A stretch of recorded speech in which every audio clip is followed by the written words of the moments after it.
हज़रत सैयदना इमाम अहमद बिन हम्बल रज़ी अल्लाह ताला अन्हु, आप इमाम शाफ़ई रहमतुल्लाह अलैह के शागिर्द हैं। वाह। इमाम शाफ़ई के फ़ज़ाइल बयान किए तो इमाम अहमद बिन हम्बल जो हैं वो इमाम शाफ़ई के शागिर्द हैं। और कैसे शागिर्द हैं कि सारी ज़िंदगी इमाम अहमद बिन हम्बल रहमतुल्लाहि ताला अलैह ने अपने उस्ताद गिरामी को इमाम शाफ़ई को याद रखा है। अल्लाह। इमाम अहमद बिन हम्बल खुद फरमाते हैं कि मैंने ज़िंदगी में 40 साल तक जो नमाज़ें पढ़ी हैं, वाह, एक कौल आपका मिलता है, फरमाया कि 40 साल तक मैंने जो नमाज़ें पढ़ी हैं तो हर नमाज के बाद मैंने इमाम शाफ़ई रहमतुल्लाह अलैह के लिए दुआ की है। ऐसी मोहब्बत इमाम शाफ़ई के साथ इमाम अहमद बिन हम्बल फरमाया करते। आपके साहबजादे हैं हज़रत अब्दुल्ला, हज़रत इमाम अहमद बिन मालिक की, अहमद बिन हम्बल की जो कुन्नियत है वो अबू अब्दुल्ला है। अच्छा, तो इसी वजह से अबू अब्दुल्ला है। वाह भाई वाह जी। अब ये इनके जो बेटे थे अब्दुल्ला थे, उसकी निस्बत से इनकी कुन्नियत अबू अब्दुल्ला थी।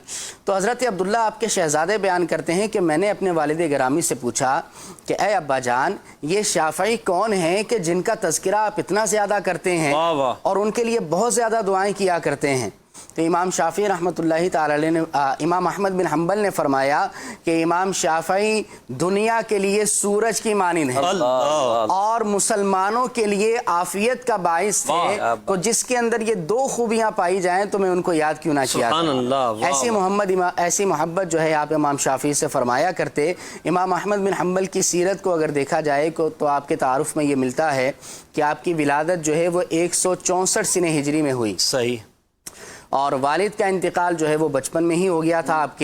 आप बचपन में थे और आपके वालिद गिरामी की उम्र उस वक्त तकरीबन 30 साल बयान की गई है और 30 साल की उम्र में आपके वालिद गिरामी का इंतकाल हो जाता है। अच्छा। उसके बाद फिर आपकी परवरिश जो है आपकी वालदा ने बड़े प्यार और मोहब्बत से की, इनको पाला पोसा और दीनी जो इब्तदाई तालीम थी वो इमाम अहमद बिन हम्बल ने बगदाद के अंदर ही हासिल की। सही। क्योंकि आप बगदाद में पैदा हुए थे और आप खालिस अरबी थे, अजमी ना थे। अल्लाह। अरबी थे खालिस तौर पर। आपने इब्तदाई तालीम जो है बगदाद के अंदर ही हासिल की और इस तरह फिर आप जब 15 साल की उम्र को पहुँचते हैं, आपकी उम्र जब 15 साल की होती है तो इमाम अहमद बिन हम्बल रहमतुल्लाहि ताला अलैह 15 साल की उम्र में इल्म हदीस की तरफ रागिब होते हैं।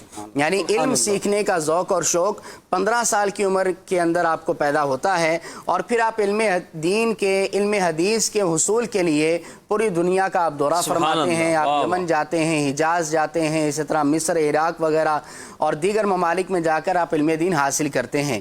इमाम अहमद बिन हम्बल रहमतुल्लाहि ताला अलैह ने अपनी किताब मुस्नद इमाम अहमद बिन हम्बल जो मौजूद है वो लिखी है, अहादीस पर है, इल्म हदीस पर है। आप फरमाते हैं कि मैंने उसके अंदर 7 लाख अहादीस में से 40,000 हदीसों को जमा किया। अल्लाह अकबर। यानी 7 लाख आपने हासिल की, उनमें से 40 जी 7 लाख अहादीस आपको याद थी।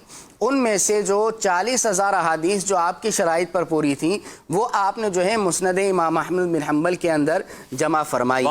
ये इमाम अहमद बिन हम्बल रहमतुल्लाहि ताला अलैह का इल्मी जो है फैज़ान है। इसी तरह फिर इमाम अहमद बिन हम्बल रहमतुल्लाहि ताला अलैह को देखा जाए तो आपकी सीरत के अंदर ये भी मिलता है कि इमाम अहमद बिन हम्बल रहमतुल्लाहि ताला अलैह का हाफिज़ा बड़ा कवी था। आप दौरे तालिब इल्मी के अंदर जो इल्म हदीस हासिल करते थे, जो इल्म दीन हासिल किया करते थे, तो आपके असातिज़ा के ऐसे अक़वाल मौजूद हैं कि ये जो भी सुन लिया करते हैं वो हमेशा इनको याद हो जाया करता है। क्या बात है। आपके पहले उस्ताद इमाम हुशैम रहमतुल्लाहि ताला अलैह, उनसे आपने पहला जो है वो सबक पढ़ा और इब्तदाई तालीम आपने उनसे हासिल की, इल्म हदीस की। जब उनका इंतकाल हुआ तो इमाम अहमद बिन हम्बल रहमतुल्लाहि ताला अलैह की उम्र उस वक्त 20 साल थी। सही। तो जब उनका इंतकाल हुआ तो आपने इमाम अहमद बिन हम्बल ने फरमाया कि मुझे मेरे उस्ताद गिरामी ने जो भी याद करवाया है, जो भी बताया है, वो सारा मुझे याद है, कोई पूछना चाहे तो। अल्लाह, क्या बात है। ये इमाम अहमद बिन हम्बल रहमतुल्लाहि ताला अलैह का जो है हाफ़िज़ा भी कमाल का है और उस्ताद का अदब भी कमाल का है।